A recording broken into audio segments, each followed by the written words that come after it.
अस्सलाम वालेकुम। प्रोग्राम जुल्म अंजाम के साथ मैं हूं मुजाहिद शेख। आज लाहौर के इलाके शेराकोट में एक दरिंदगी का शिकार बनने वाली हवा की बेटी की दास्तान आपको सुनाएंगे। लड़की को किस तरह ज्यादती का निशाना बनाया गया, किस तरह उसे ब्लैकमेल किया गया और पुलिस ने इसमें क्या किरदार अदा किया, प्रोग्राम में आपको दिखाते हैं।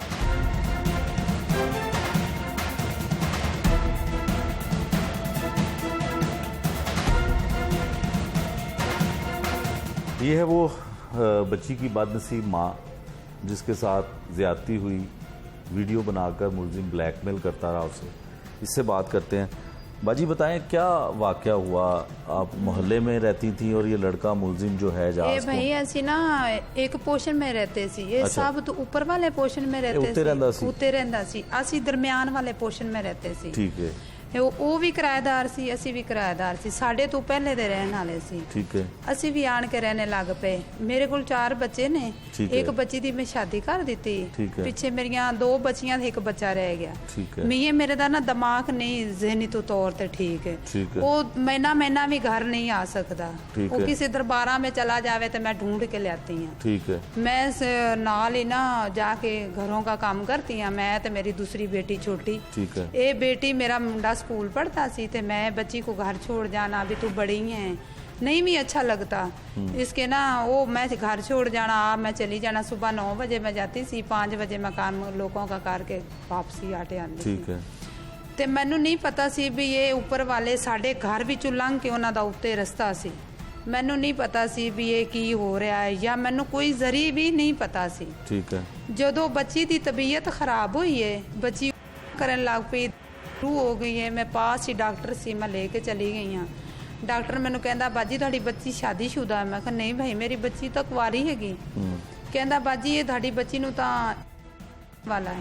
मैं भाई घर आई हाँ, मैं बहुत परेशान हो गई। मैं अपने आप नू भी खावण लग पई, मैं बच्ची नू भी खावण लग पई, मैं बच्ची नू तक भी गई हाँ भी ये मेरे घर में की मामला शुरू हो गया। बच्ची भाई मैनू बहुत मुश्किल बताया। मैं बड़ी जबरदस्ती उहदे नाल कीती। मैं बहुत मुश्किल उहदे कोल पूछया कि होया पूछया मैं कहा तू मैनू सही सी दस भी ये किन्ने ज्यादती कीती। ठीक है। कहंदी अम्मी मैं नहीं दस सकना भी तैनू भी मार देवणगे, ये मैनू भी जानू मार दे। मैंने ये जान का खतरा। मैं कहा नहीं तू मैनू बता, जान का खतरा जो अल्लाह पाक करना ही हो ही होना है। सर मैं बड़ा मुश्किल बच्ची को पूछया सी, लेकिन फिर मैनू बच्ची बता दिता अम्मी जेडे अपने ऊपर दे पोषण वाले रहन वाले ने ना जो करवाया मेरे नाल कसलूम करवाया, जाज के साथ मेरे नाल करवांदी रही। अच्छा। मैं कहा तू कैसे गई हूँ? मैनू फिर उस बताया आदि अम्मी मैं इस तरीके। मैनू कहती पहले दिन जदों लेके गई है ना मैनू हौली हौली गल्लां ते लालचे लांदी रही। कहती तेरी माँ कित्थे जांदी? तो मैं उन्होंने दस दिता मेरी माँ तो बाहर काम करन जांदी। कहती फिर मैनू ऊपर गई आंदी आ चाय बनी पी आ इकरा चाय पी है। अम्मी मैं तो नाल उहदे मैनू भी जिवें जबरदस्ती बंदे नूं बंदा ले जांदा। मैनू नहीं पता भी इन्हां दे कमरिਆਂ 'ਚ कोई बंदा बैठा है या की बैठा। मैं ऊपर गई हाँ तो कहती आओ इकरा बैठ जाओ इत्थे। मैनू नहीं पता अम्मी उहदा अंदर देवर बैठा सी। उनका देवर ना बैठ दी पिछली साइड ते बैठा सी जो इत्थे सन टेबल होंदियां ने उत्ते साइड ते थल्ले बैठा। मैं नहीं देखा। कहती मैं यहाँ अंदर गई ना तो कसलूम अंदरों दरवाजा बंद कर लिया। वो दूसरे में कमरे में जाके बह रही। जो ज्यादती वो मेरे नाल करदा रहा है, मेरी वीडियो बनांदा रहा। कहंदा मोबाइल ते वीडियो बनांदा रहा।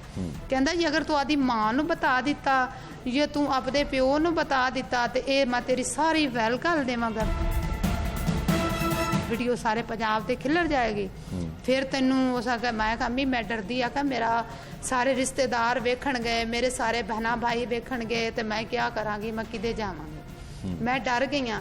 लेकिन अम्मी वो बंदा सी मैं बड़ा उहदे अंदर जोर लांदी रही हाँ। मेरी कमीज भी फट गई। अम्मी मैं तुहाडे तो चोरी छापर कमीज पा के बन के रख दी भी मेरी अम्मी वेखे ना। मैं पुछदी रही मैं कहा इकरा तू राती सूट पाया सी वो कहाँ गया? अम्मी कहती मैं अम्मी ला देता, मैं नाती सी, सर्दी का मौसम सी उसमें। फिर भाई अंदर इतनी ज्यादती करता रहा मेरी बेटी नाल। फिर मैंने बेटी दस्या रो रो के। मैं अम्मी फिर की कर सकती, मेरी वीडियो बना ली सी। फिर मैं डरदी तुहानू नहीं दस्या। फिर जदों तुहाडा आवन का टाइम घर हो गया उतन तो को आंदी कसलूम फिर मेरे नाल नीचे आई कि मैनू आंदी दसना ना हुण अपनी मां नूं भी ना दसना, अपने प्यो नूं भी ना दसना, अपनी बहना भाइयां नूं भी ना दसना, तैनूं भी मार देवणगे, तेरे उत्ते तेजाब डोल देवणगे, ਤੈਨੂੰ ਵੀ ਜਿੰਦੂ ਹੀ ਮਾਰ ਦੇਣਗੇ, ਤੈਨੂੰ ਵੀ ਮਾਰਨਗੇ, ਤੇਰੀ ਮਾਂ ਨੂੰ ਵੀ ਮਾਰ ਦੇਣਗੇ। ਅੰਮੀ ਮੈਂ ਇਸ ਤਰੀਕੇ ਨਹੀਂ ਦੱਸ ਸਕੀ ਤੇ ਮੇਰੇ ਨਾਲ ਜ਼ਿਆਦਤੀ ਹੋ ਗਈ ਹੈ। ਮੈਂ ਅੰਮੀ ਹੁਣ ਕੀ ਕਰਾਂ, ਮੈਂ ਕਿਤੇ ਜਾਵਾਂ? ਐਸ ਆ ਭਾਈ ਮਾਮਲਾ ਫਿਰ ਤੁਸੀਂ ਪੁਲਿਸ ਵਿੱਚ ਗਏ? ਮੈਂ ਫਿਰ ਭਾਈ ਨਾ ਥਾਣੇ ਚਲੀ ਗਈ ਹਾਂ। ਠੀਕ ਹੈ। ਥਾਣੇ ਵੀ ਮੈਂ ਇਸ ਤਰੀਕੇ ਮੈਂ ਆਖਿਆ ਸਰ ਮੇਰੇ ਨਾਲ ਜ਼ਿਆਦਤੀ ਹੋ ਗਈ ਹੈ ਤੇ ਮੇਰੀ ਹੈਲਪ ਕਰੋ। ਮੈਂ ਫਿਰ ਥਾਣੇ ਗਈਆਂ, ਫਿਰ ਮੈਂ FIR ਕਟਾਈਏ, ਬੜੀ ਤਸਦੀਕੀਆਂ ਲਈਆਂ ਨੇ। ਫਿਰ ਇਹ ਜਾਜ ਜਿਹੜਾ ਹੈ ਨਾ ਇਹਦਾ ਨੰਬਰ ਫਿਰ ਮੈਂ ਲੱਭਾ, ਇਹਦਾ ਨੰਬਰ ਲੱਭ ਕੇ ਫਿਰ ਮੈਂ ਇਸ ਜਾਜ ਮੈਂ ਕਿਹਾ ਮੈਂ ਕਿਸੇ ਉੱਤੇ ਜ਼ੁਲਮ ਨਾ ਕਰ ਲਵਾਂ। ਮੈਂ ਫਿਰ ਸਰ ਫੋਨ ਕੀਤਾ, ਮੈਂ ਆਖਿਆ ਵੀ ਇਹ ਜਾਜ ਇਸ ਤਰੀਕੇ ਮਾਮਲਾਤ ਹੋ ਗਏ ਨੇ, ਮੈਨੂੰ ਕੋਈ ਅਗੂ ਗੱਲ ਨਹੀਂ। ਮੈਨੂੰ ਕਹਿੰਦਾ ਮੈਂ ਆਂਟੀ ਗਲਤੀ ਕਰ ਗਿਆ, ਅੱਗੋਂ ਕਹਿੰਦਾ ਮੈਨੂੰ ਸੌਰੀ, ਮੈਨੂੰ ਮਾਫੀ ਮਿਲੀ ਜਾਏ ਇਸ ਗੱਲ ਦੀ। ਮੈਂ ਤਾਂ ਲੱਭਦੀ ਸੀ ਬੰਦਾ ਵੀ ਸੱਚ ਹੈ ਕਿ ਨਹੀਂ, ਮੈਂ ਕਿਸੇ ਤੇ ਜ਼ੁਲਮ ਨਾ ਕਰ ਲਵਾਂ। ਸਹੀ ਹੈ। ਮੈਨੂੰ ਕਹਿੰਦਾ ਆਂਟੀ ਮੇਰੀ ਗਲਤੀ ਹੈ, ਮੈਂ ਤੁਹਾਡੇ ਲਈ 7000 ਰੁਪਇਆ ਭੇਜਣਾ ਤੇ ਇਹ 7000 ਜਨਾ ਤੁਸੀਂ ਕਿਸੇ ਡਾਕਟਰ ਕੋਲ ਆਦੀ ਬੱਚੀ ਨੂੰ ਲਿਜਾ ਕੇ ਨਾ ਬੱਚਾ ਕਰਾ ਦੇਣਾ। ਮੈਂ ਆਖਿਆ ਮੈਂ ਕਿ ਉਹ ਤਾਂ ਮੈਂ ਜਿੰਨਾ ਚਿਰ ਬੱਚੀ ਪਰਨੀ ਹੋਈ ਨਾ ਹੋਵੇ, ਨਕਾਹ ਨਾਮਾ ਨਾ ਹੋਵੇ, ਮੀਆਂ ਦਾ ਕਾਰਡ ਨਾ ਹੋਵੇ, ਉਹਨਾਂ ਚਿਰ ਡਾਕਟਰ ਨਹੀਂ ਕਰਦੇ। ਕਹਿੰਦਾ ਆਂਟੀ ਸੌਰੀ, ਮੈਂ ਨਾ ਆਪਦਾ ਸ਼ਨਾਖਤੀ ਕਾਰਡ ਭੇਜਣਾ, ਤੁਸੀਂ ਆਖਣਾ ਇਕਰਾ ਦਾ ਮੀਆਂ ਨਾ ਲਾਹੌਰ ਤੋਂ ਬਾਹਰ ਗਿਆ ਹੋਇਆ, ਉਹ ਘਰ ਨਹੀਂ ਹੈ, ਇਹ ਉਹਦਾ ਸ਼ਨਾਖਤੀ ਕਾਰਡ ਦੀ ਫੋਟੋ ਕਾਪੀ ਰੱਖ ਲੈਣੀ ਤੇ ਤੁਸੀਂ ਬੱਚਾ ਕਰ ਦੇਣਾ। ਸਰ ਮੈਨੂੰ ਯਕੀਨ ਹੋ ਗਿਆ। ਮੈਂ ਥਾਣੇ ਚਲੀ ਗਈ ਹਾਂ, ਮੈਂ FIR ਕਟਾਈ ਹੈ, ਮੈਂ ਪਰਚਾ ਦੇ ਦਿੱਤਾ ਵੀ ਹੋਰ ਕੋਈ ਮੇਰੇ ਘਰ ਵਿੱਚ ਇਸ ਤਰੀਕੇ ਦਾ ਮਾਮਲਾਤ ਨਹੀਂ ਹੋਇਆ। ਇੱਕ ਇਹਨਾਂ ਤੋਂ ਬਗੈਰ ਜੋ ਕਰਵਾਇਆ ਸਾਰਾ ਕਸਲੂਮ ਕਰਵਾਇਆ। ਕਸਲੂਮ ਮੇਰੀ ਬੱਚੀ ਨਾਲ ਜ਼ਿਆਦਤੀ ਕਰਾਂਦੀ ਰਹੀ ਹੈ। ਥਾਣੇ ਵਾਲਿਆਂ ਪੈਸੇ ਲੈ ਲੈਣੇ, ਉਹਨਾਂ ਵਿੱਚੋਂ ਕਸਲੂਮ ਛੱਡ ਦਿੱਤੀ ਹੈ। ਆਜ਼ਾਦ ਦੇ ਉੱਤੇ ਆਜ਼ਾਦ ਬੇਗੁਨਾਹ ਹੋਣਾ ਕਰਕੇ ਲਿਖਿਆ ਸੀ, ਲੇਕਿਨ ਉਹ ਥਾਣੇ ਵਾਲਿਆਂ ਇਤਨੀ ਰਿਸ਼ਵਤ ਖਾਧੀ ਹੈ ਨਾ, ਸਾਡੀ ਕੋਈ ਥਾਣੇ ਵਾਲਿਆਂ ਵੀ ਨਹੀਂ ਸੁਣੀ। ਮੈਂ ਉਦੋਂ ਦੀ ਧੱਕੇ ਖਾ ਖਾ ਖਾ ਖਾ ਕੇ ਕਦੀ ਥਾਣੇ ਜਾ, ਕਦੇ ਕਿਦੇ ਜਾ, ਕਦੇ ਕਿਦੇ ਜਾ, ਵੀ ਮੇਰੇ ਨਾਲ ਜ਼ਿਆਦਤੀ ਹੋ ਗਈ ਹੈ, ਮੇਰੇ ਨਾਲ ਇਨਸਾਫ ਮਿਲਿਆ ਜਾਵੇ। ਦੱਸੋ ਸਰ ਮੈਂ ਕਦੇ ਕਿੱਥੇ ਜਾਵਾਂ? ਮੈਂ ਨਾ ਆਪਦੇ ਕੋਈ ਰਿਸ਼ਤੇਦਾਰਾਂ ਵਿੱਚ ਵੀ ਮੂੰਹ ਨਹੀਂ ਵਿਖਾਉਣ ਜੋਗੀ ਆ, ਮੈਂ ਆਪਣੇ ਘਰ ਦੇ ਵਿੱਚ ਵੀ ਨਹੀਂ ਮੂੰਹ ਵਿਖਾਉਣ। ਮੈਂ ਇੰਨੀ ਪਰੇਸ਼ਾਨ ਆ, ਮੈਂ ਆਪਣਾ ਆਪ ਕਤਲ ਕਰਨਾ ਚਾਹਨੀ, ਮੈਂ ਹੁਣ ਆਪ ਖੁਦਕੁਸ਼ੀ ਕਰ ਜਾ। ਮੈਂ ਨਹੀਂ ਜੀਣਾ ਚਾਹਨੀ ਦੁਨੀਆ ਤੇ, ਮੇਰੇ ਨਾਲ ਇਤਨਾ ਬੁਰਾ ਹੋ ਗਿਆ, ਮੈਂ ਆਪਣੇ ਆਪ ਨੂੰ ਮਾਰ ਦੇਣਾ ਚਾਹਨੀ। ਮੇਰਾ ਇੰਨੀ ਬੜੀ ਜ਼ਿਆਦਤੀ ਹੋਈ ਹੈ, ਮੇਰੀ ਤਾਂ ਇਹ ਹੈ ਵੀ ਰਿਕੁਐਸਟ ਹੈ ਮੇਰੀ ਮਦਦ ਹੋਈ ਜਾਵੇ, मेरा इंसाफ मिलिया जाए। वो बंदा सजा होना चाहिए जितनी इतनी बड़ी ज्यादती की। मैं वो हराम दा बच्चा कैसे पैदा कराऊं, मैं कैसे अपनी गोद में बैठाऊं, मैं की उस नाल करूं। मैं इतनी परेशान हो गई हूँ, इतनी किसी नाल ज्यादती होती देखी नहीं कभी, लेकिन मेरी पूरी हलफ हो जाए, उस बंदे नूं सजा मिली जाए जिन्हें मेरे नाल इतना खुश किया। बिल्कुल सजा भी मिलनी चाहिए। अच्छा तुसीं ਇਹ ਦੱਸੋ कि जिस तरह तुसीं इजाज़ दे नाल राबता कीता, ਇਹਦੇ खानदान ਦੇ ਲੋਕਾਂ ਨੂੰ ਕਿਹਾ ਕਿ ਐਡਾ ਵੱਡਾ ਜ਼ੁਲਮ ਕਰ ਦਿੱਤਾ ਹੈ ਸਾਰੇ, ਉਹ ਤਾਂ ਸਾਰੇ ਖੁਸ਼ ਸੀ। ਉਹ ਤਾਂ ਮੈਨੂੰ ਤੜੀਆਂ ਮਾਰਦੇ ਸੀ, ਕਹਿੰਦੇ ਹਾਂ ਧਮਕੀਆਂ ਦਿੰਦੇ ਸੀ, ਕਹਿੰਦੇ ਤੈਨੂੰ ਅਸੀਂ ਗਲੀ ਵਾਟੇ ਫੈਰ ਮਾਰ ਦੇਣਾ। ਮੈਂ ਕਿਹਾ ਕੋਈ ਗੱਲ ਨਹੀਂ ਤੁਸੀਂ ਮਾਰ ਦਿਓ, ਜੇ ਮੇਰੀ ਲਿਖੀ ਹੈ ਨਾ ਇਸ ਤਰੀਕੇ ਤਾਂ ਮੈਂ ਇਸ ਤਰੀਕੇ ਹੀ ਮਰਨਾ। ਲੇਕਿਨ ਮੈਂ ਕਿਹਾ ਨਾ ਗੈਰਤ ਵਾਲੀਆਂ ਨਹੀਂ ਆ। ਅੱਛਾ ਇਹ ਦੱਸੋ ਕਿ ਇਜਾਜ਼ ਵੱਲੋਂ ਇਹ ਵੀ ਕਿਹਾ ਜਾਂਦਾ ਕਿ ਤੁਸੀਂ शायद रिश्ते वास्ते भी गल की? नहीं सर, मेरी कोई रिश्ते वास्ते गल नहीं हुई, कोई कुछ नहीं होया। असी घरां विच कदी कीता ही नहीं। अजर मेरी तो कोई शादी करन दा कोई ज़हन ही नहीं सी, कोई मैं गल नहीं कीती, कोई बात नहीं कीती। पता नहीं ये किदू दे सी ते असी किदू दे सी। असी कोई ऐसी बात नहीं हुई मेरी भी मैं इहदे नाल शादी करनी आ या इहदे नाल मैं बेटी दा रिश्ता देनी आ, मेरी कोई ऐसी बात नहीं हुई। मैनूं कोई जरूरत इन्हां नूं कवन दी मैं तुहाडे नाल रिश्ता करना। मैं तो आपदी बड़ी कुड़ी भी दी, अपने मैं भाई के बेटे नूं दी, आपदे भतीजे नूं दी।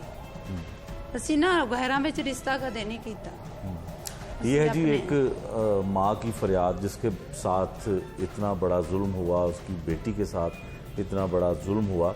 अब इस माँ का यही मुतालबा है कि जो इसके साथ जुल्म और ज़्यादती की गई है उसका अजाला होना चाहिए, इंसाफ होना चाहिए और मुलजिम को कैफरे किरदार तक पहुंचना चाहिए।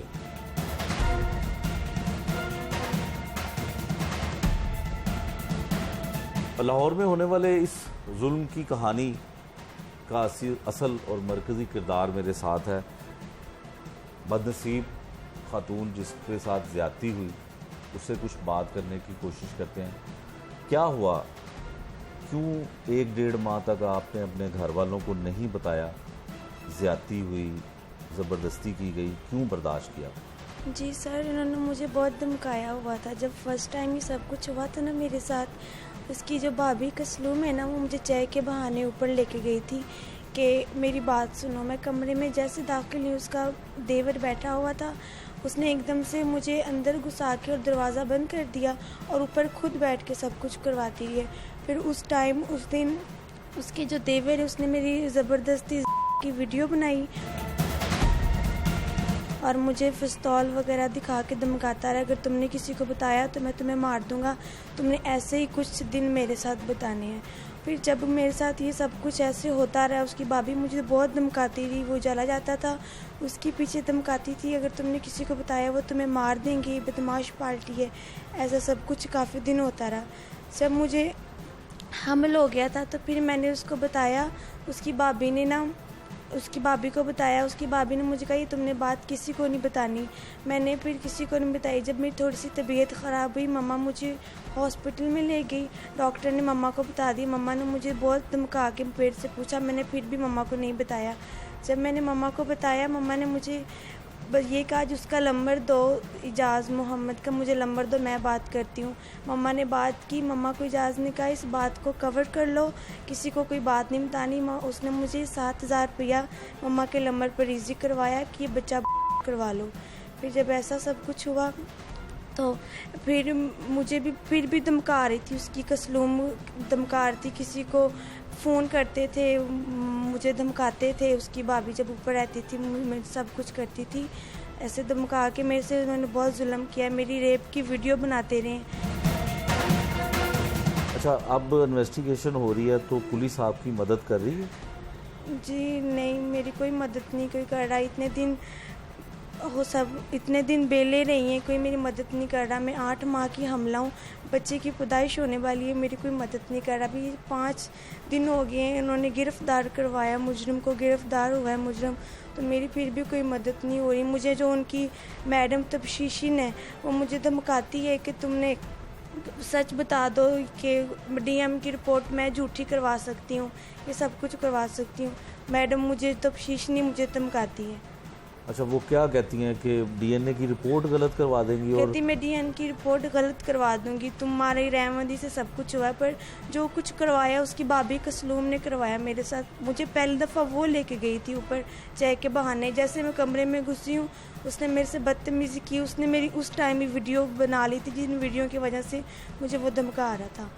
अच्छा, ये वीडियो आपने उसके मोबाइल में देखी? जी, मुझे उसने दिखाई वीडियो कि ये देखो, अपने मोबाइल से मुझे वीडियो दिखा रहा था, अगर तुमने किसी को बताया तो ये वीडियो देख ली, ये वीडियो वायरल कर दूंगा। इसका मतलब है कि जो उसके पास मोबाइल था उसमें ही वो वाली वीडियो थी, जी, जिसके वो जरिए उसके पास अभी भी वीडियो होंगी। उसके पास वीडियो थी, उसने मुझे वीडियो दिखाई, मैंने खुद देखी है। क्या कहता था कि वीडियो को वायरल कर देगा? कसलूम ने भी उसकी वीडियो देखी। कहता है मैं वीडियो वायरल कर दूंगा, पूरी दुनिया देखेगी, तुम्हारे रिश्तेदार देखेंगे, तुम किसी के काबिल नहीं रहोगी। जिसकी वजह से तुमने घर वालों को नहीं जी, बताया? मैंने किसी को नहीं कुछ बताया, जिसकी डर की वजह से मैंने किसी को नहीं कुछ बताया। पर मैंने अब अपनी मम्मा को 1.5 माह बाद वीडियो का बताया है, जब मेरे साथ ये सब कुछ हो गया। अब कुछ इंसाफ की उम्मीद है, कोई अपील करना चाहोगी तो? जी, बस मुझे इंसाफ चाहिए कि मेरे साथ जो जुल्म हुआ है, बस मुझे इसका इंसाफ चाहिए। ज़फ़र इकबाल मंगन एडवोकेट हाई कोर्ट हमारे साथ हैं, जो इस केस की जो है वकालत कर रहे हैं मुद्दइया की जानिब से। सर, बहुत शुक्रिया आपके वक्त का। अपनी नोयत का ये बिल्कुल मुनफरिद केस होगा। ऐसा ही है जी। जो प्रेगनेंसी के हवाले से तो मेरे हिसाब से पहला ही केस है कि एक ख़ातून जिसके साथ इस तरह की ज़्यादती हुई हो और वो उस बच्चे को लेके चल रही है और उसका अब बकौल उनके के तकरीबन 7वां या 6ठा माह, और वो उसको लेके कंटिन्यू कर रही है। और वो क्यों कर रही है ये अब उसको और उसके अल्लाह को पता है, वरना तो कई बताने वाले बताते हैं करवा दें, कई बताने वाले कुछ बताते होंगे। सो ये इस चीज़ को एक्सप्लेन मैं नहीं कर सकता, ना आप कर सकते। बिल्कुल ऐसे ही ये है। सिर्फ वो जानती है कि उसने क्यों ये वाला जुल्म सह के भी उस बच्चे को जन्म देने की सोची हुई है। ज़फ़र साहब, इस केस की कानूनी हैसियत क्या है? ज़्यादती की गई, वीडियो बनाई गई, फिर इसको ब्लैकमेल किया गया। जो एफआईआर दर्ज हुई है उसमें क्या तमाम कानूनी तकाजे पूरे किए गए हैं?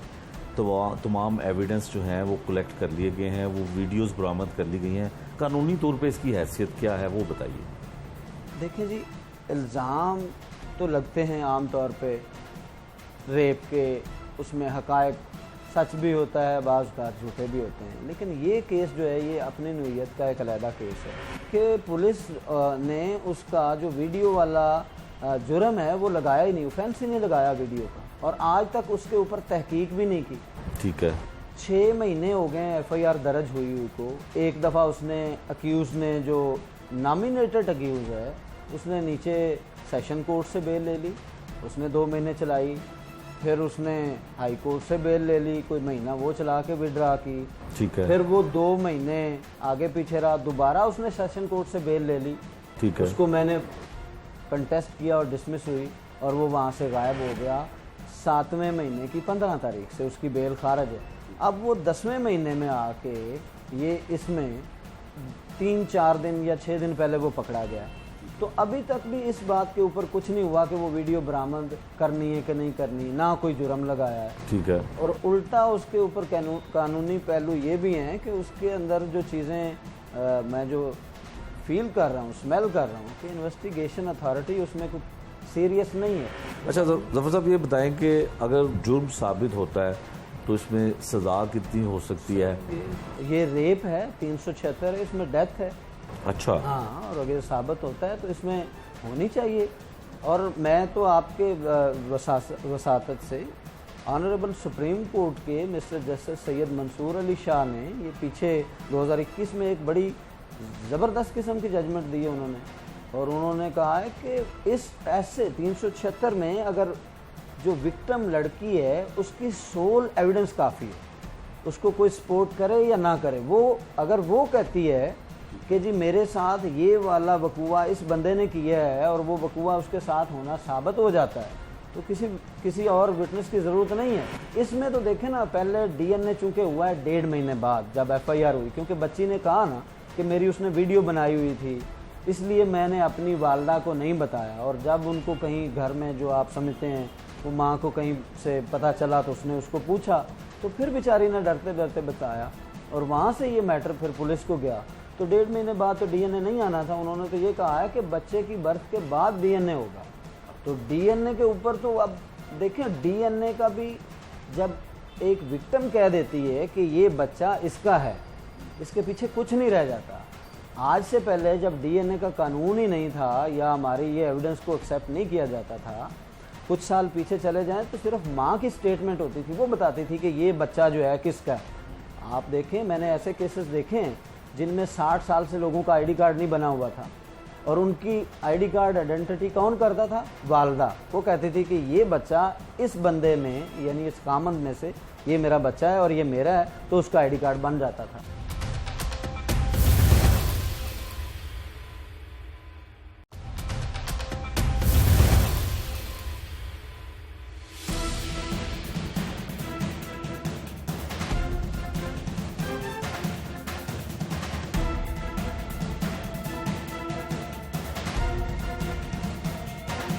मुल्ज़िम एजाज हमारे पास है, उससे बात करते हैं कि किस तरह ये वाक़या हुआ, पुलिस ने इसको हिरासत में लिया हुआ है। क्या नाम है तुम्हारा? मोहम्मद एजाज। एजाज, तुम्हारे ऊपर एफआईआर हुई? जी सर। ज़्यादती की तुमने? क्या वाक़या है? मैंने नहीं किया सर, ये जस्ट इल्ज़ाम है। इल्ज़ाम तो नहीं है ना? इल्ज़ाम लगा हुआ है मेरे ऊपर सर। क्या इल्ज़ाम है? मेरे ऊपर इल्ज़ाम में एक्चुअली वो मुझे खुद फोर्स करती थी, उसकी अम्मी जो है ना ऑलरेडी के। अच्छा, तुम ये बताओ कि इकरा को तुम जानते कैसे हो? उसकी वालदा जो नसरीन है उनको कैसे जानते हो? कहाँ मिले, कहाँ रहते थे? सारी बात बताओ। हम ना जिस घर में रहते ना, हमारा ऊपर पोर्शन में हम किराएदार इकट्ठे ही हैं। ठीक है। हम ऊपर वाले पोर्शन में रहते हैं, वो नीचे वाले में रहते थे। ठीक है। तो ऐसे मैं तो रात को 10 बजे के बाद कहीं घर जाता था, वो भी कभी कभी, वरना मैं एकेडमी में ही सो जाता था अक्सर फ्रेंड्स के पास। तो उनकी अम्मी जो है ऑलरेडी मुझे पहले भी कहती थी, मैं उसकी अम्मी अक्सर बीमार हो जाती थी, मैं उसको हॉस्पिटल लेके जाता, तो ना वो मुझे कहती थी मुझे आप जैसा जवाई मिल जाए। मैं कहता अल्लाह आपको मुझसे भी बेहतर दे। ठीक है जी। तो उनका कोई पहला भी जवाई उनके साथ ही रहता था, उसकी हर वक्त वो बदखोइयाँ करती रहती मेरे साथ। मुझे कहती तेरे जैसा जवाई मिल जाए तो कितना अच्छा है। मैं कहता आपको मुझसे भी अच्छा अल्लाह दे। तो वो मुझे कहती कि आप निकाह की बात करो, घर और शादी इधर करने की बात करो। मैंने जब इनकारी की कि मैं तो नहीं ऐसे बात कर सकता घर में, क्योंकि मैं अपने भाइयों के सुपरविजन में उनके बगैर मैं कोई फ़ैसला नहीं ले सकता हूँ। तो उन्होंने मुझे ब्लैक मेल शुरू कर दिया सर, ब्लैक मेलिंग करना शुरू कर दी। उस वक्त मैं था भी फैसलाबाद में, जिस वक्त ये वाक़या पेश आया, तो मुझे उधर से फ़ोन से ब्लैक मेलिंग शुरू कर दी। तो यही सारा वाक़या इल्ज़ाम। अच्छा, वो कहती है जो मुद्दइया है उसका कहना है कि तुमने उसकी बेटी के साथ जब ज़्यादती की और उसकी वीडियो बनाई, फिर तुम उसको ब्लैकमेल करते रहे और इसी दौरान में वो हामला हो गई। सर मेरे पास हल्फिया तौर पे कहता हूँ, जब इन्होंने ये केस करवाया मेरे पास टच मोबाइल भी नहीं था, मैं बटनों वाला मोबाइल यूज़ कर रहा था उस वक्त। ठीक है, तो उस वक्त। अच्छा, इकरा को तुम जानते हो? जानता हूँ। किस तरह से जानते हो? दोस्ती थी उससे? नहीं, ऐसे दोस्ती नहीं थी। जस्ट क्योंकि उनकी अम्मी बीमार हो जाती तो अक्सर वो अम्मी के फ़ोन से रब्ता करती कि अम्मी जी जो है वो गिर गई हैं। उसके भाई को जानते थे इकरा के, उसके वालिद को जानते उसके थे? छोटे भाई को तो मैं इस तरह जानता हूँ कि उनके छोटे भाई को मैंने स्कूल में एडमिट करवाया था, एडमिशन लेके दिया था स्कूल। अच्छा, कितने साल का था वो? वो शायद 8-9 साल का है। अच्छा, मुझे इसकी उम्र का नहीं पता है।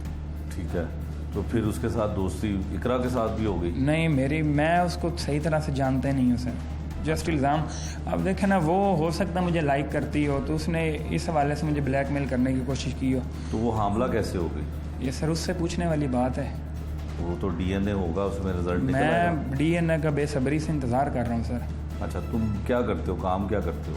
कोई काम नहीं करता हूँ, सिर्फ स्टडी करता हूँ। स्टडी करता हूँ मैं जस्ट सर, टीचिंग करता हूँ जी। कौन सी स्टडी कर रहे हो? ग्रेजुएशन के बाद सीएसएस की तैयारी कर रहा हूँ अभी बुक्स। सीएसएस की तैयारी कर रहे हो? तो कहाँ के रहने वाले हो? बेसिकली फैसलाबाद से। फैसलाबाद? तो लाहौर क्यों रह रहे थे? लाहौर सर स्टडी करता हूँ इधर मैं। सीएसएस की तैयारी लाहौर में कर जी, रहे ये थे? बरकत किसके में। पास रहते हो?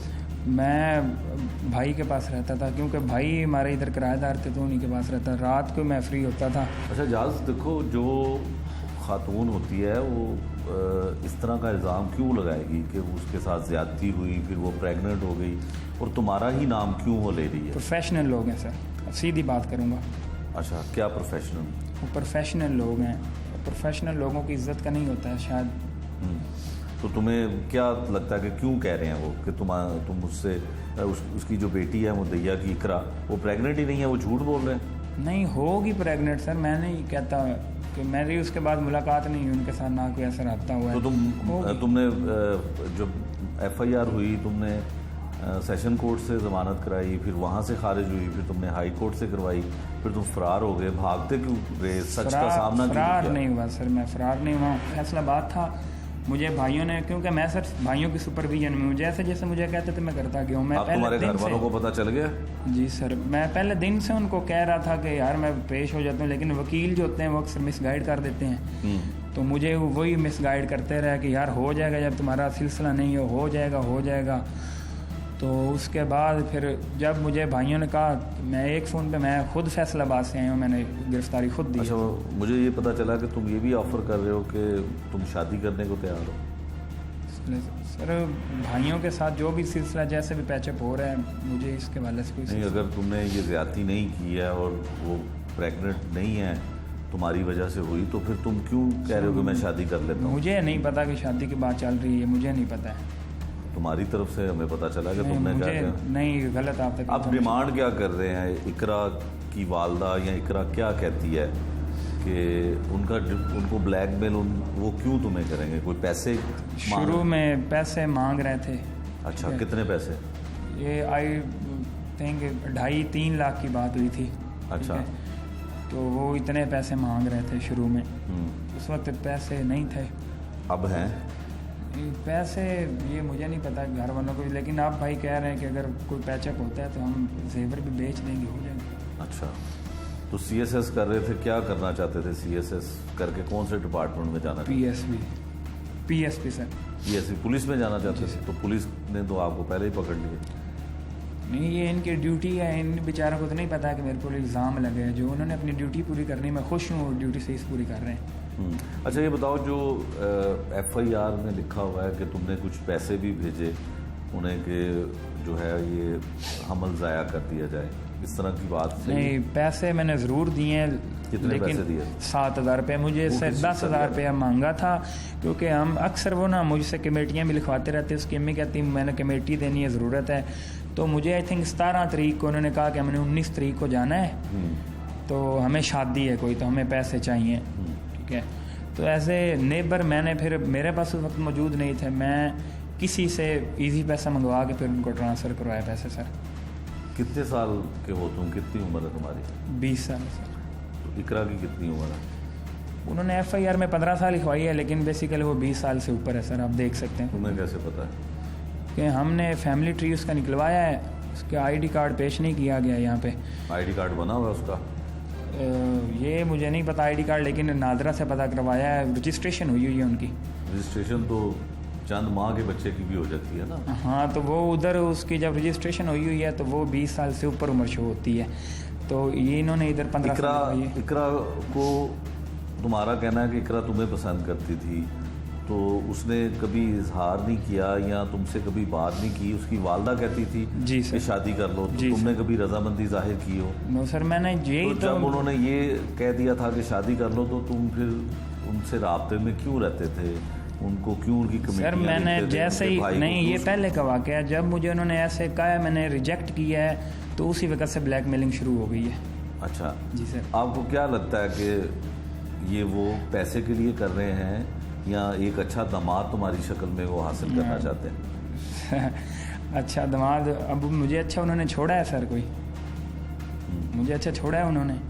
अच्छा, जिस घर में तुम किराए पे रहते थे वहाँ पे कौन कौन और रहता था? मेरी भाभी थी, भाई थे, और वही फैमिली थी, और तो कोई नहीं। भाभी को पता था कि इकरा की वालदा तुम्हारे से शादी करवाना चाहती हैं अपनी बेटी? मेरे भाई और भाभी से आई थिंक उन्होंने कभी 1-2 दफ़ा कहा था, ठीक है, तो उन्होंने भी कहा कि हम ऐसे नहीं करते हैं, बच्चा भी पढ़ रहा है, उन्हें नहीं करना है। इकरा के पास फ़ोन था?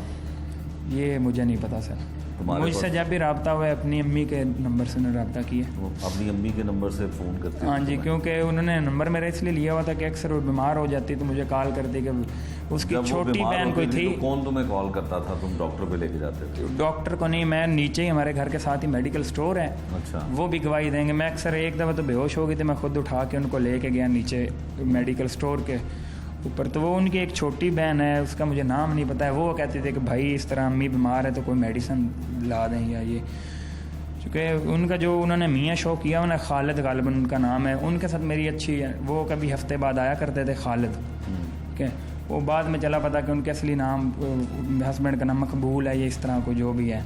तो उसके साथ मुझे तो ये था कि इनका हस्बैंड है, उसके साथ मेरी अच्छी खासी बनी हुई थी, तो उसके बिना के ऊपर कि यार हम दोस्त हैं तो मैं अक्सर कर देता हूँ, और नेबर भी हैं, पड़ोसी होने के नाते हमारा हक बनता है। इकरा का कहना तो ये है कि वो तुम्हारे साथ उसका दोस्ती हुई, फिर दोस्ती मोहब्बत में बदल गई, और फिर उसके बाद तुमने उनसे कहा कि वो शादी कर लेगी, तुम उससे शादी कर लोगे, इस तरह की बात। मोहब्बत का ये अंजाम होता है फिर जी, मेरी तरफ जो से कोई तुमने ऐसा किया नहीं उसका अंजाम तो यही होता है ना? जी, मैंने मोहब्बत सर का किया अंजाम तो नहीं। ये नहीं होता, चले। लेकिन जो तुमने किया उसके साथ, उसका अंजाम तो यही होता है ना कि हाथ सर, लगी ये और तुम किया- मुलजम बन के खड़े हो। मुलजम सर मेडिकल के जरिए सब कुछ पता चलेगा, और बिल्कुल, एविडेंस भी अब तक जो आ रहे हैं वो तुम्हारे खिलाफ आ रहे हैं। चलें सर, ठीक है, हमेशा। अब क्या करोगे? शादी करोगे उससे? ये अगर जैसे घर घर वाले वाले तुम्हें कह कहेंगे, देते हैं कि शादी कर लो तो कर लोगे?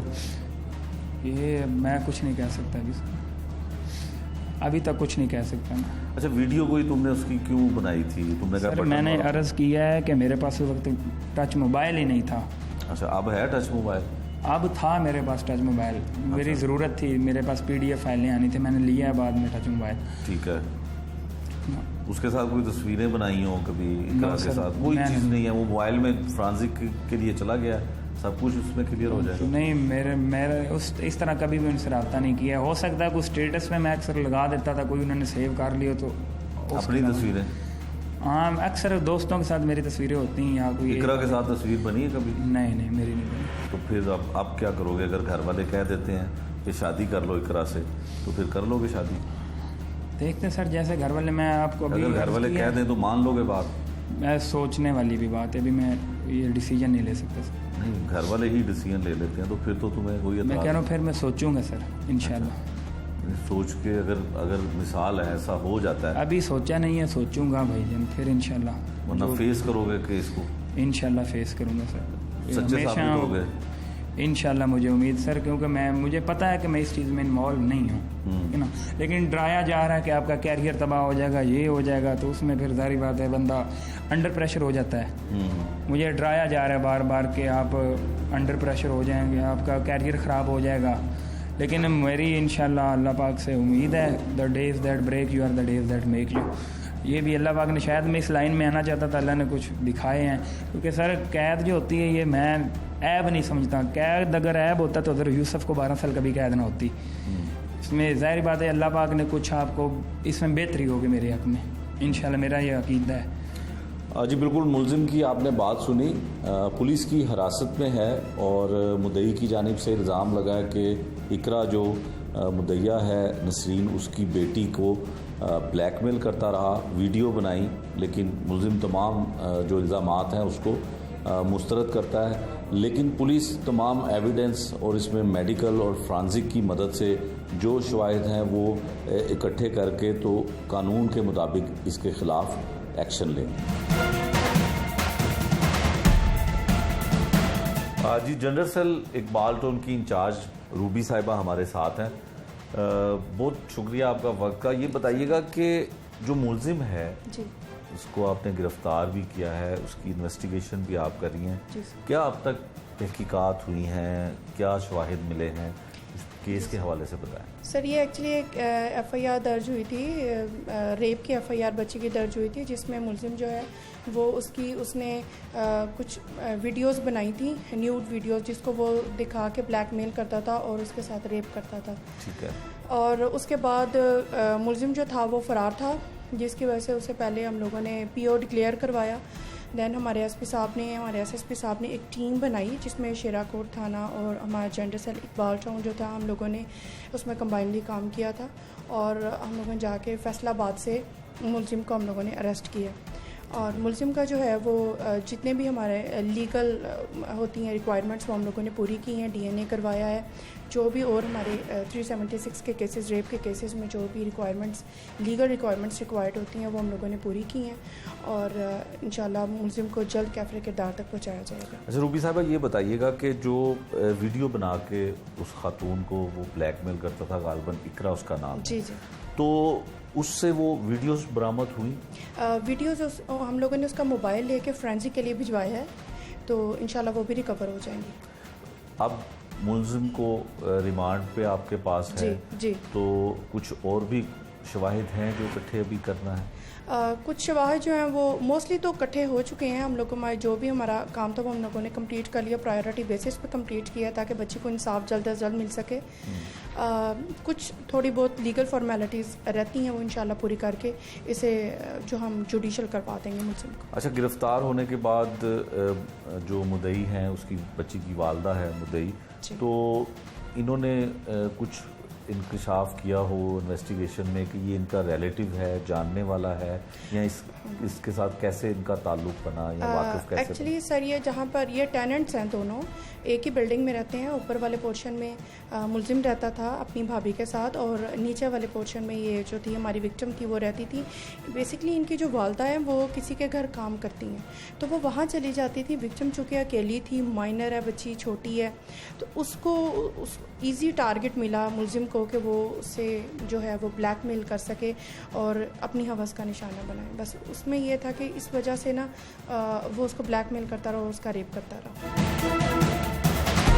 मुलजिम इजाज के मोहल्लेदार भी हैं जो फैमिली के लिहाज से उनको बड़ा करीब से जानते हैं। इनसे बात करते हैं कि वाकया है क्या। क्या नाम है आपका? सर मेरा नाम मोहम्मद नुमान है। मोहम्मद नुमान साहब, ये बताइए कि इजाज के ऊपर इतना बड़ा इल्ज़ाम लग गया, इसका क्या आप इसके बारे में जानते हैं, इस केस के बारे में? सर बिल्कुल उन पे इल्ज़ाम लगा है, इसमें कोई यानी कि हकीकत नहीं है। मैं उनका मल्लेदार हूँ और इजाज़ की फ़ैमिली को बड़ा करीब से जानता हूँ। उनके साथ हमारे फैमिली रिलेशन है, घरेलू आना जाना है। जिस तरह एक मल्ले में एक दोनों का यानी कि बहुत अच्छे तरीके से फैमिली में यानी कि रिलेशन होता है। ठीक है। तो इजाज़ पढ़ा लिखा बच्चा है, तो जो हमने यानी कि इसकी तहकीकात की हैं, मल्लेदारी में हम रहते हैं, वो जो औरत है वो इंतहाई प्रोफेशनल औरत है। उसका इस एक इजाज़ के साथ यानी कि ये एलिगेशन नहीं बना। इससे पहले उन्होंने कई और लड़कों को भी इसी तरह ब्लैकमेल किया है। ठीक है। ठीक है। इजाज़ को ब्लैकमेल करने का असल मकसद उनका ये था कि वो पहले उन्होंने कहा कि जी हम इजाज़ को ये रिश्ता देना चाहते हैं। इनकी सिस्टर को भी बोला है कि जी इजाज़ यानी कि हमारी जो बच्ची है इसके साथ शादी करे और आप हमारे घर में आएँ और रिश्ता मांगे, हमें इजाज़ पसंद है, बच्चा पढ़ा लिखा है ये वो। तो उनकी सिस्टर ने कहा कि आपकी फ़ैमिली और हमारी फ़ैमिली एक तो कास्ट एक नहीं है, इसलिए हम ये रिश्ता नहीं कर सकते। दूसरी बात यह है कि हमारे घर वाले भी नहीं मानेंगे, मेरे भाई दूसरे नहीं मानेंगे कि इजाज़ जो है आपकी तरफ यानी कि रिश्ता करे। यानी कि एक होता है फैमिली यहाँ पढ़ी लिखी होती हैं। इजाज़ की सारी फैमिली जो है, इनका बड़ा भाई जो है वो प्रोफेसर है, एक भाई सेक्रेटरीट में मुलाज़म है, इजाज़ CSS की तैयारी कर रहा है। तो यानी कि उन्होंने कहा कि हम बिल्कुल ये रिश्ता नहीं करने वाले। उसके बाद ये हाथ धो के इसके पीछे पड़ गए। तो उन्होंने कोशिश की कि किसी तरह इस बच्चे को हमने ब्लैकमेल करना है। ठीक है। तो असल वजह यही है कि वो इसको यानी कि ब्लैकमेल करके अपनी बच्ची का रिश्ता देना चाहती थी जो मुद्दईया है इस मुकदमे में। अच्छा नुमान साहब, ये बताएं कि आप किस तरह की सुलह के लिए रजामंद हुए हैं, फैमिली के लोग जिससे उसने इनकार किया है? सर हम कोशिश कर रहे थे कि किसी तरह भी बच्चे की हमने यानी कि एक होता है ना कि यार स्टूडेंट बच्चा है, वो इधर देखा है उसको, वो बहुत परेशान था। तो हमने यही कहा कि किसी तरह भी इसकी सुलह होती है, इसको हम सुलह में यानी सुलह करवा दें। वो जिस सूरत में भी होती है, वो पैसा लेते हैं या कोई और डिमांड करते हैं, हम उनके साथ सुलह करने को तैयार हैं। जज तक बात पहुंची है तो उसने इससे इनकार कर दिया। उसने कहा कि मैं इसको फेस करूंगा, मैं सुलह नहीं करना चाहता, मैं अपनी बेगुनाही साबित करूंगा अदालत में। मुल्ज़िम एजाज़ के करीबी फैमिली फ्रेंड भी हैं Numan.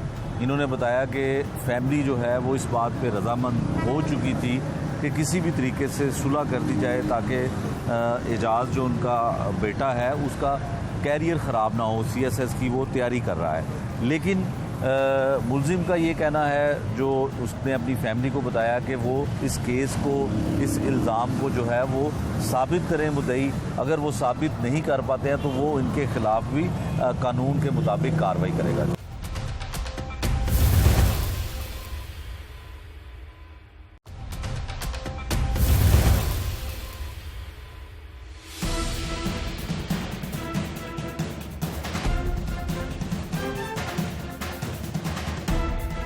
SP Barton investigation Aftab पुलरमान साहब हमारे साथ मौजूद हैं। आफ्ताब साहब, बड़ा अफसोसनाक वाक़या है जो शेरा कोट में हुआ। एजाज़ नामी जो मुल्ज़िम है, ज़्यादती की FIR हुई, किस तरह से पकड़ा गया, क्या तफ्तीश कहती है अब तक?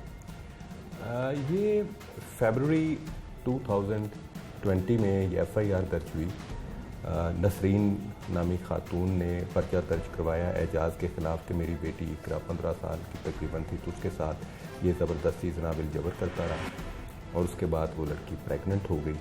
तो उस पर ये मुकदमा तकरीबन 3 माह की वक़ूए के 3 माह की बाद ताख़ीर से ये मुकदमा दर्ज हुआ है। मैंने रिसेंटली अभी ज्वाइन किया तो एक दिन वो खातून अपनी बेटी के साथ मेरे दफ्तर दादरसी के लिए आई कि जी मेरा मुल्ज़िम आज तक नहीं पकड़ा गया।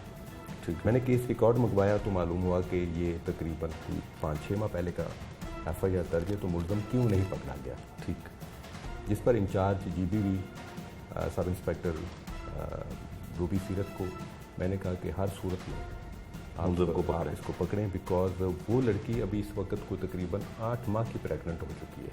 ठीक है। तो लड़की से पूछा कि ये क्या सूरत हाल है, तो उसने कहा कि जी ये उसने मेरे साथ ज़्यादती की। तो उसने मुझे कहा कि बच्चा कर दो, तो मैंने कहा कि मैंने बच्चा नहीं करना। ठीक है, मैं इसको मेंटेन करूँगी। ठीक है, ये भी अपनी तर्ज का एक डिफरेंट केस है, सिचुएशन थी, केस था। सब inspector Ruby, she is hard working police officer, तो उसने फिर रातों रात रेड करके पूरी टीम के साथ जाके फैसलाबाद जो था भागा हुआ था। अच्छा, इसकी सेशन कोर्ट से जमानत खारिज हुई, फिर इसकी हाई कोर्ट से जमानत खारिज हुई। ओके, उसके बाद इंटरम पे था, तो वो खारिज होगी, तो खारिज होने के बाद ये मफरूर हो गया। ठीक है, तो फिर पुलिस ने फौरी तौर पे एक्शन लिया GBV जो हमारी है जेंडर बेस्ड वायलेंस पर, तो इसको अब गिरफ्तार कर लिया गया है। पुलिस हिरासत में है, इसकी तफ्तीश जारी है तो अभी हम जो इसके मुताबिक हालात और मेरिट के तकाजे होंगे उसके मुताबिक तकमील तफ्तीश करेंगे। आफ्ताब साहब, 3 महीने बाद FIR दर्ज होती है। अक्सर ऐसे केसेस में ये होता है जो आम तौर पे एक्सपीरियंस सामने आता है कि रजामंदी से ये सब कुछ होता है, लेकिन किसी वजह से ये कानूनी तकाजे पूरे करके फिर FIR दर्ज हो जाती है। इस पहलू पे भी कोई नज़र आपने दौड़ाई कि वाक़या है क्या, 3 महीने बाद या 2 महीने बाद FIR क्यों दर्ज हुई? इसमें 2 पहलू हैं। एक तो ये कि FIR के मुताबिक लड़की की उम्र 15 साल है, तो 18 साल से कम उम्र लड़की की रजामंदी या गैर रजामंदी मैटर ही नहीं करती। ठीक है, बिकॉज वो नाबालिग है और नाबालिग की तो मर्जी इसमें हम काउंट नहीं करेंगे। अगर रजामंदी है भी तो इतनी अहमियत नहीं रखती। तो दूसरा ये जो 3 माह का ताख़ीर है मुकदमा दर्ज करने में, तफ्तीश में हम इसको ज़रूर ज़ेर गौर लाएंगे और इस पॉइंट को क्लियर करेंगे कि आखिर ये 3 माह की गैर ज़रूरी ताख़ीर क्यों हुई है। ठीक है। इसमें जो मुलज़म है एजाज़ ग्रेजुएट है लड़का, अच्छा पढ़ा लिखा लड़का है, प्राइवेट तौर पे पढ़ाता है। ठीक है। और उसका भी हमने नुक्ता नज़र लिया है और मिसल में शामिल किया है। तो वो ये कहता है कि ये सब कुछ रजामंदी से हुआ। क्या वजह थी कि वो फरार हुआ? इंटरम करवाई उसने सेशन कोर्ट से, फिर हाई कोर्ट से। आपको लगता नहीं है कि उसकी नीयत में या उसके अमल में कुछ मशकूकात, कुछ शुबात ऐसे हैं कि वो कुछ शायद नीयतन ऐसा उसने किया? मैं आपके इस नुक्ता नज़र से मुत्तफ़िक हूँ कि उसका मफरूर होना उसकी नीयत और उसके अमल के हवाले से कोई मुस्बत इशारिया नहीं दे रहा। कानून से भागना मसले का हल नहीं है। बिल्कुल ठीक। कानून का सामना करना, अगर आप सच्चे हैं तो कानून का सामना करें। और आप देखें कानून से आप कब तक भाग सकते हैं?